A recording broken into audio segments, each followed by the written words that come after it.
Hi friends, easy and టేస్టీగా మనమైతే నువ్వుల లడ్డూలు ఎలా చేసుకోవాలో వాచ్ చేసేయండి. ముందుగా స్టవ్ ఆన్ చేసి కడాయి పెట్టి దాంట్లో నువ్వులు వేసుకోవాలి.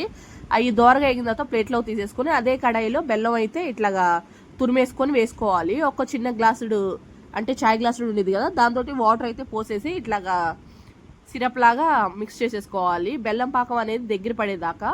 ఇంకా దాంట్లోకి అయితే ఇలాచీ పౌడర్ అండ్ 2 స్పూన్స్ నెయ్యి కూడా యాడ్ చేసుకొని ఇంకోసారి అయితే కలిపేసేసుకోవాలి. ఇంకా బెల్లం పాకం అనేది దగ్గరగా అవ్వాలన్నమాట. ఇంకా అయ్యిందో లేదో అనేది నేనైతే ప్లేట్లో వాటర్ పోసి చెక్ చేసుకుంటున్నాను, బెల్లం పాకం రెడీ అయిందా లేదా అనేది.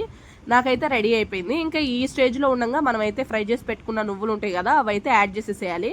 యాడ్ చేసేసి మిక్స్ చేసుకొని 2 టేబుల్ స్పూన్స్ మళ్ళీ నెయ్యి యాడ్ చేసుకొని ఇంకా మిక్స్ చేసి స్టవ్ ఆఫ్ చేసేయడమే. ఇట్లా వేడి మీద ఉండగానే స్టవ్ ఆఫ్ చేసేయాలి. ఆ నువ్వులు వేసిన కొన్ని సెకండ్స్కి స్టవ్ ఆఫ్ చేసేసి వేడి మీదగా చేతికి నెయ్యి రాసేసుకొని ఉండలైతే చుట్టేసుకోవడమే. చాలా హెల్త్ బెనిఫిట్స్ అయితే చాలా ఉంటాయి. ఐరన్ లోపం కానీ బ్లడ్ తక్కువ ఉన్న వాళ్ళు తప్పకుండా ట్రై చేయండి.